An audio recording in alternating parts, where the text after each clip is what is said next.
नमस्कार, आप देख रहे हैं अपना उत्तर प्रदेश। मैं हूं आपके साथ सचिन चौहान। उत्तर प्रदेश विधानसभा का मानसून सत्र हंगामे और सियासी टकराव के बीच तय समय से पहले अनिश्चितकाल तक के लिए स्थगित हो गया है और सत्ता पक्ष और विपक्ष के बीच लगातार जारी नोकझोंक के कारण सदन की कार्यवाही बार बार बाधित हुई। तो सरकार और विपक्ष दोनों ने एक दूसरे पर लोकतांत्रिक परंपराओं को नुकसान पहुंचाने के आरोप भी लगा दिए। सत्ता पक्ष बनाम विपक्ष, सदन में लगातार हंगामा, कार्यवाही बार बार बाधित, सदन में नहीं बनी सहमति, तय समय से पहले स्थगित। उत्तर प्रदेश विधानसभा का मॉनसून सत्र शुरुआत से ही हंगामे की भेंट चढ़ता नजर आया। समाजवादी पार्टी ने सरकार को विभिन्न मुद्दों पर घेरने की कोशिश की, जबकि बीजेपी ने विपक्ष पर सदन का समय बर्बाद करने का आरोप लगाया। लगातार नारेबाजी और विरोध प्रदर्शन के चलते सदन की कार्यवाही कई बार रोकनी पड़ी। सरकार का पक्ष, विपक्ष के पास मुद्दे नहीं, इसलिए सदन की कार्यवाही बाधित की गई। सरकार ने सभी जरूरी विधायी कार्य पूरे किए। सदन में कानून व्यवस्था, विकास और अन्य मुद्दों को लेकर सत्ता पक्ष और विपक्ष आमने सामने नजर आया। कई बार माहौल इतना गर्माया कि कार्यवाही को स्थगित करना पड़ा। राजनीतिक तल्खी पूरे सत्र पर हावी रही। विपक्ष का तर्क, सरकार जनहित के मुद्दों पर चर्चा से बचती रही। विपक्ष जनता की आवाज उठाता रहा, लेकिन जवाब देने की बजाय कार्यवाही समाप्त कर दी गई। लगातार गतिरोध के बाद विधानसभा का मॉनसून सत्र तय समय से पहले ही अनिश्चितकाल के लिए स्थगित कर दिया गया, जिसे लेकर सीएम योगी ने समाजवादी पार्टी पर करारा प्रहार किया। विधानसभा सत्र को हंगामे के हवाले करना प्रदेश के युवाओं, किसानों, महिलाओं और गरीबों के साथ भारी अन्याय है। मानसून सत्र में युवाओं के लिए, अन्नदाता किसानों के लिए, आधी आबादी महिलाओं के लिए और गरीबों के लिए नई स्कीम, नई योजनाएं प्रारंभ हो, युवाओं के एम्प्लॉयमेंट के लिए, उनकी स्किलिंग के लिए, अन्नदाता किसानों के लिए कोई नई योजना घोषित हो सके, गरीबों के कल्याण के लिए कुछ नए कार्यक्रम आगे बढ़ सकें और महिलाओं के सम्मान और उनके स्वावलंबन के लिए भी कुछ अतिरिक्त प्रयास आगे बढ़ें। इसके लिए हम लोग 59,000 करोड़ रुपए से अधिक की अनुपूरक बजट को भी लेकर के आए थे, जिनके लिए इन सभी मदों में धनराशि की व्यवस्था भी थी। नई योजनाओं को घोषित करने के लिए चर्चा विधानसभा में हो सके, इसके लिए उन कार्यक्रमों के साथ हम लोग आए थे। लेकिन समाजवादी पार्टी के नकारात्मक रवैये के कारण युवाओं के मुद्दे पर, अन्नदाता किसानों के मुद्दे पर, महिलाओं के स्वावलंबन के मुद्दे पर या गरीबों के लिए बनने वाली वेलफेयर की अन्य स्कीमों के मुद्दे पर सदन में समाजवादी पार्टी ने कोई चर्चा नहीं होने दी। सत्र समाप्त होने के बाद अब दोनों दल जनता के बीच अपनी अपनी दलीलों के साथ उतरने की तैयारी में हैं। ऐसे में सदन की सियासत अब सड़क पर और तेज होती नजर आ रही है। विधानसभा का मॉनसून सत्र भले ही समय से पहले खत्म हो गया, लेकिन सत्ता और विपक्ष के बीच राजनीतिक संघर्ष अभी खत्म नहीं हुआ है। आने वाले दिनों में यही मुद्दे प्रदेश की राजनीति का केंद्र बनने वाले हैं। न्यूज डेस्क, जनता टीवी। और चलिए आगे बढ़ते हैं बड़ी खबर के साथ। गोंडा से यह बड़ी खबर है, पूर्व सांसद बृजभूषण सिंह का शक्ति प्रदर्शन देखने को मिला है। यह बड़ी खबर, पूर्व सांसद बृजभूषण सिंह का शक्ति प्रदर्शन 2027 चुनाव से पहले सबसे बड़ा शंखनाद के तौर पर यह देखने को मिल रहा है। विशाल रैली के नाम ये दिया गया है इसको, सत्यमेव जयते। नवाबगंज के नंदिनी नगर में यह जन सैलाब जुटेगा। दिल्ली से निजी विमान से अयोध्या पहुंचेंगे बृजभूषण। हनुमानगढ़ी दर्शन के बाद सभा स्थल के लिए वो रवाना होंगे। तो कार्यक्रम की तैयारियां जोरों शोरों पर चल रही हैं। समर्थकों में भारी उत्साह भी देखने को मिल रहा है। 2027 विधानसभा चुनाव से पहले यह शक्ति प्रदर्शन अपने आप में एक बहुत बड़ा इशारा कर रहा है। तो यह कार्यक्रम को लेकर तैयारियां जोरों शोरों पर हैं। तस्वीरें आपके सामने हैं। पूर्व सांसद हैं बृजभूषण सिंह का जो शक्ति प्रदर्शन ये होना है 2027 चुनाव से पहले, एक बहुत बड़ा शंखनाद के तौर पर इसको देखा जा रहा है। तो देखिए, इससे पहले विवादों में भी रहे हैं बृजभूषण शरण, और उसके बाद अब निकलकर जो खबरें सामने आ रही हैं, शक्ति प्रदर्शन कार्यक्रम जिसको लेकर तैयारियां जोरों शोरों पर चल रही हैं। और खबर है कि 2027 विधानसभा चुनाव से पहले एक बहुत बड़े शक्ति प्रदर्शन के तौर पर इसको देखा जा रहा है। और इस खबर पर ज्यादा जानकारी के साथ संवाददाता विपिन सिंह फोन लाइन पर हमारे साथ बने हुए हैं। विपिन, कल ये कार्यक्रम होना है और उसको लेकर तैयारियां जोरों शोरों पर चल रही हैं। नाम भी दिया गया इसको सत्यमेव जयते। फिलहाल किस तरीके की तैयारियां चल रही हैं और चुनाव के लिहाज से इस शक्ति प्रदर्शन को कितना इंपॉर्टेंट माना जा रहा है? सचिन, आपको बता दें कि 3 अगस्त को महिला पहलवानों के यौन शोषण के मामले में WFI के पूर्व अध्यक्ष नेता बृजभूषण शरण सिंह को दिल्ली के MP MLA कोर्ट ने बाइज्जत बरी कर दिया, जिसको लेकर नेता बृजभूषण के समर्थकों ने जमकर खूब नारेबाजी की, आतिशबाजी की और मिठाइयां बांटी। वहीं आपको बता दें, कल नेता बृजभूषण शरण सिंह अपने निजी विमान से दिल्ली से अयोध्या एयरपोर्ट करीब 9 बजे पहुंचेंगे। वहीं अयोध्या के हनुमानगढ़ी पर वो दर्शन करेंगे। उसके बाद में नंदिनी महाविद्यालय में सत्यमेव जयते रैली को संबोधित करेंगे। आपको बताना चाहेंगे कि नेता बृजभूषण शरण सिंह 2027 के चुनाव का कल इसी रैली से शंखनाद करने वाले हैं। नेता बृजभूषण शरण सिंह 2 बार से कुश्ती संघ के अध्यक्ष रहे, 6 बार से सांसद रह चुके और वर्तमान में उनके एक बेटे सांसद हैं और एक बेटे विधायक हैं। करीब 50 कुंतल, जो आप तस्वीरों में देख रहे हैं, 50 कुंतल लड्डू बनाए जा रहे हैं। 1 लाख लोगों की व्यवस्था की गई है। तो एक बड़ा विशाल कार्यक्रम कल रख रहे हैं नेता बृजभूषण शरण सिंह। और आपको बताना चाहिए, ये जो शक्ति प्रदर्शन है, इसका नाम सत्यमेव जयते ये रैली का नाम दिया गया है। बाहुबली पूर्व सांसद बृजभूषण शरण सिंह ये कार्यक्रम उत्तर प्रदेश की राजनीति में एक बड़ा अध्याय लिखने जा रहे हैं। वहीं आपको बताना चाहेंगे कि उत्तर प्रदेश के मुख्यमंत्री योगी आदित्यनाथ से नेता बृजभूषण शरण की पिछले कुछ दिनों से दूरियां भी दिखाई दे रही है। लेकिन अगर बात करें अखिलेश यादव की, तो अखिलेश यादव की वो तारीफ करते भी दिखाई दे रहे हैं। नहीं, लेकिन जो ये कार्यक्रम होना है जिसको लेकर तैयारियां चल रही हैं, तस्वीरें भी हम दिखा रहे हैं, इसमें बृजभूषण सिंह वो तो पहुंचेंगे, तैयारियां जोरों शोरों पर है। कौन कौन दिग्गज यहां पहुंचेंगे इस कार्यक्रम में, इसको लेकर कोई जानकारी आपके पास?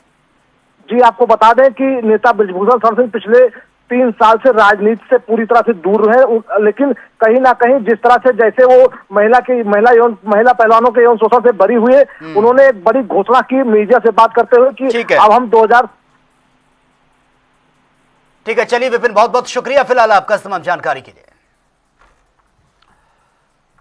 चलिए खबरों में आगे बढ़ते हैं। राजधानी लखनऊ में वित्त मंत्री सुरेश कुमार खन्ना ने राज्य की राजस्व प्राप्तियों पर यह बाकायदा प्रेस कॉन्फ्रेंस की है और साथ ही उन्होंने कहा कि प्रदेश की वित्तीय स्थिति मजबूत हुई है। राजस्व संग्रह में उल्लेखनीय बढ़ोतरी दर्ज की गई है। इससे विकास कार्यों के लिए संसाधन और निवेश क्षमता भी बढ़ी है।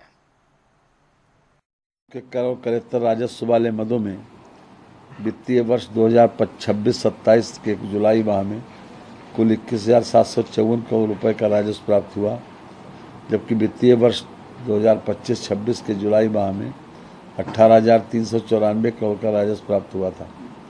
इस प्रकार जुलाई 2025 के सापेक्ष जुलाई 2026 में प्रदेश सरकार के कुल मुख्य कर और कलेक्टर राजस्व वाले मदों में 3360 करोड़ रुपए की वृद्धि हुई।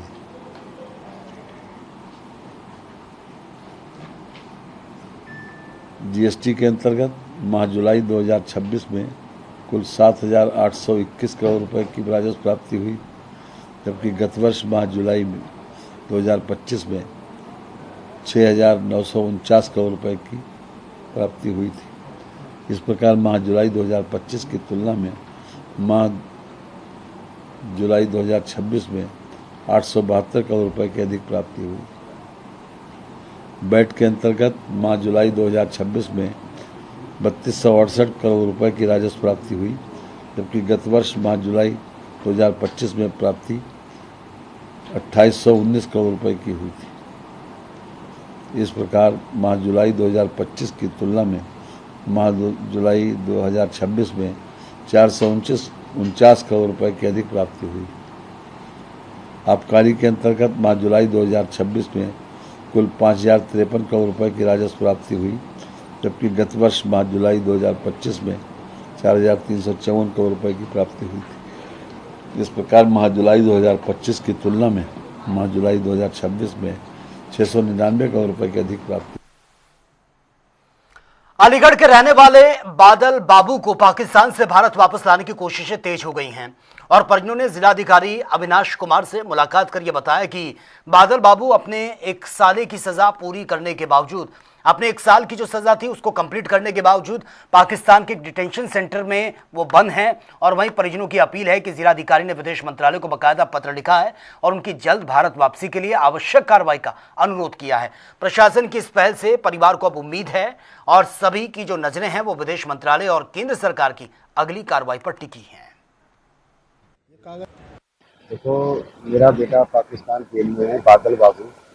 मैं डीएम साहब के पास आया था ताकि हमारी कोई मदद हो सके, तो उन्होंने विदेश मंत्रालय के लिए एक लेटर लिखा है, तो इसलिए हमें अपनी उम्मीद लग रही है कि हमारा बेटा जल्द भारत वापस आ जाएगा। अब हमारे लिए थोड़ा उम्मीद लग रही है कि इतने सारे लोग नेता हमारे साथ हैं और डीएम साहब भी हमारे साथ हैं, तो अब उम्मीद लग रही है कि हमारा बेटा वापस जरूर आ जाएगा। बाराबंकी के कॉलेज में बीएससी एग्रीकल्चर के छात्रों ने सपा के पूर्व एमएलसी राजेश उर्फ राजू यादव पर धमकी देने के आरोप लगा दिए हैं। छात्रों का यह कहना है कि कॉलेज की शिकायत करने पर उनका अंतिम सेमेस्टर का परिणाम रोक दिया गया है। वहीं आरोप यह भी है कि शिकायत के बाद पूर्व एमएलसी ने फोन कर भविष्य बर्बाद करने की धमकी दी है। फिलहाल पीड़ित छात्रों ने पुलिस अधीक्षक, जिलाधिकारी और एसडीएम से सुरक्षा और परिणाम जो हैं परीक्षा परिणाम जारी कराने की मांग भी की है। हालांकि इन आरोपों पर पूर्व एमएलसी की प्रतिक्रिया भी अब तक सामने नहीं आई है। हम Om Sai Ram group of college कुर्सी में पढ़ाई कर रहे थे, बीएससी एग्रीकल्चर की। हमारा सेमेस्टर आखिरी था 8, उसका रिजल्ट नहीं दे रहे हैं मतलब ग्रुप को। हमारा नाम नीरज यादव है और मैं 8th सेमेस्टर का स्टूडेंट हूं। जो आज हम किसी कारणवश एग्जामिनेशन फॉर्म नहीं सबमिट कर पाए थे, उसके लिए स्कूल वालों ने यूनिवर्सिटी वेरीफाई नहीं किया है और हमारा 1 साल बर्बाद हो रहा है। इसका जिम्मेदार कौन है, ये हम जानना चाहते हैं। सहारनपुर के नकुड़ थाना क्षेत्र के घाटमपुर गांव में मामूली कहासुनी ने हिंसक रूप ले लिया और बीच सड़क पर 2 पक्षों के बीच जमकर मारपीट हुई है, लाठी डंडे चले हैं, जिससे इलाके में अफरा तफरी मच गई है। घटना का वीडियो ये सोशल मीडिया पर वायरल हो रहा है। पुलिस ने मामले का संज्ञान लेते हुए जांच शुरू कर दी है और वायरल वीडियो के आधार पर कार्रवाई की जा रही है। चलिए आगे बढ़ते हैं और अब बात होगी हरिद्वार से निकली एक अनोखी कांवड़ यात्रा की इन दिनों आकर्षण का केंद्र बनी हुई है। हरियाणा की एक युवती जो है महिला सशक्तिकरण का संदेश देते हुए महिलाओं और युवतियों के साथ पैदल कांवड़ लेकर मुजफ्फरनगर पहुंची है। दर्जन भर बड़ी गाड़ियों का काफिला भी यात्रा के साथ ये चल रहा है। युवती कई राज्यों में महिलाओं के लिए सिलाई कढ़ाई प्रशिक्षण केंद्र संचालित करती हैं और सोशल मीडिया पर भी काफी वो लोकप्रिय हैं। उनका कहना है कि हर महिला को आत्मनिर्भर बनना चाहिए और यही इस कांवड़ यात्रा का मुख्य संदेश है। ये ट्रस्ट मेरा एक तरीके से नाम है, इनके टैलेंटेड रीतू इंसा, जैसे कि मैंने बताया मुझे टैलेंटेड रीतू इंसा के नाम से जानते हैं। तो टैलेंटेड रीतू इंसा बुटीक एंड सैलून, इनके जो मेरा काम है वो इसमें दिखाया जा रहा है। और ये नीचे लिखा हुआ है कि भारत के 9 राज्यों में मेरी ब्रांच है, जो कि यहाँ पे लिखे हुए हैं हरियाणा, राजस्थान, पंजाब, गुजरात, उत्तराखंड, बिहार, उत्तर प्रदेश, मध्य प्रदेश, जम्मू कश्मीर। आपकी रेंज है? हाँ, और 50 से ज्यादा मेरी ब्रांच है हर शहर में। मैं दरअसल फैशन डिजाइनर हूँ, मैं स्टिचिंग सिखाती हूँ, इनके डिजाइनिंग सिखाती हूँ, वो भी सिर्फ 3 महीने। उद्देश्य क्या है? महिला उत्थान, महिलाओं का बस महिलाएं एक सम्मान की जिंदगी जी सकें, उनको किसी के आगे हाथ ना फैलाना पड़े और वो कोई भी फैसला लेने से पहले सोचे ना। बस इसी मुहिम के चलते मैं चली हुई हूँ और इस मुहिम को चलाते हुए मुझे 20 से 21 साल हो गए। सावन के महीने में प्रयागराज में नाथेश्वर महादेव मंदिर, जिसे ताले वाले महादेव कहा जाता है। श्रद्धालुओं की आस्था का प्रमुख केंद्र बना है। वहीं यहाँ भक्ति अपनी मनोकामना जो है वो पूरी करने के लिए भक्त यहाँ पर आते हैं और ताला लगाते हैं और इच्छा पूरी होने पर उसे खोलने भी आते हैं। मंदिर परिसर में हजारों ताले लगे हैं। महंत शिवम मिश्रा के अनुसार यह परंपरा भगवान के आदेश से शुरू हुई थी और मंदिर की एक और विशेष मान्यता यह भी है कि शिवलिंग पर चढ़ाया गया जल और दूध गर्भगृह में ही समा जाता है। सावन का महीना है और ऐसे में हम अपने दर्शकों को सभी शिवालय और मंदिरों के दर्शन करा रहे हैं प्रयागराज के। तो इस समय हम मुट्ठीगंज स्थित नाथेश्वर महादेव मंदिर पहुंचे हैं। ये एक ऐसा मंदिर है जहां पर लोगों की अनोखे तरीके से मनोकामना पूरी होती है। इस मंदिर में आप देख सकते हैं सैकड़ों से ज्यादा, हजारों से ज्यादा ताले लगे हैं। ये वो ताले हैं जो लोग आते हैं अपनी कामना लेके भोले बाबा के पास और यहाँ पर वो ताले बांधते हैं और अपनी कामना पूरी होने के बाद खोलते हैं। और आपको हम मंदिर में काफी चीजें दिखाएंगे। यहाँ पर जो खास चीजें हैं मंदिर में आप देख सकते हैं, यहाँ पर जो शिवलिंग है और साथ ही ऐसे में शिवलिंग के साथ यहाँ पर कुछ ऐसी चीजें भी हैं जो प्राचीन काल से चली आ रही हैं। सबसे बड़ी चीज है कि यहाँ पर जो शिलालेख लिखा हुआ है वो फारसी में लिखा हुआ है और इसके पीछे क्या कुछ कहानी है मंदिर के हम जो महंत है उनसे भी बात करेंगे बाहर कि किस तरह से पूरी मंदिर की कहानी है और किस तरह से मंदिर में यहाँ शिव जी विराजमान है और यहाँ पर उनकी पूजा अर्चना होती है और क्यों ताले लगाए गए हैं उस पर भी हम बात कर लेंगे।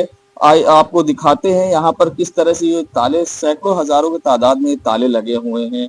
किस तरह से महादेव का यहाँ पर इतिहास है, किस तरह से विराजमान है, लोग पूजा अर्चना करते हैं, कामना पूरी होती है। ये पहले से तो बाबा पशुपति नाथ ये मंदिर रिलेटेड है। नाथों की गद्दी वो भी है, नाथों की गद्दी है और उसके अलावा ये कोर्ट है।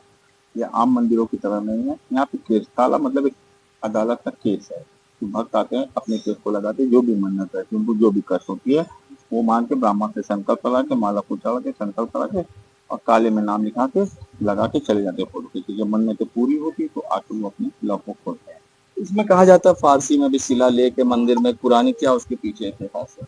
फारसी में करीब ये तो आप लोगों को पता होगा कि 700 या 800 वर्ष पहले ये लिपि लिखी जाती थी। उसके पहले की लिपि तो हो ही नहीं सकती। असम जो पत्थरों में उस जमाने में जो रहा हो मुगल काल का वही लेख लिखा गया है। दूसरी इसकी खासियत है कि यहाँ का पानी कहीं नहीं जाता, इसी के अंदर स्टोर रहता है। पानी ओवरफ्लो भी हो जाएगा तो 2-4 दिन में अपने आप सूख जाता है। जब से मंदिर का निर्माण हुआ तब तो हम भी पैदा नहीं हुए। पानी इसके अंदर अपने हाँ इसी के अंदर, क्योंकि आप देख सकते हैं जमीन से 4 फीट ऊपर है मंदिर के गर्भगृह से। ये 4 फीट ऊपर है। बिना मोटर लगाए किसी चीज को बाहर नहीं कर सकते, असंभव है।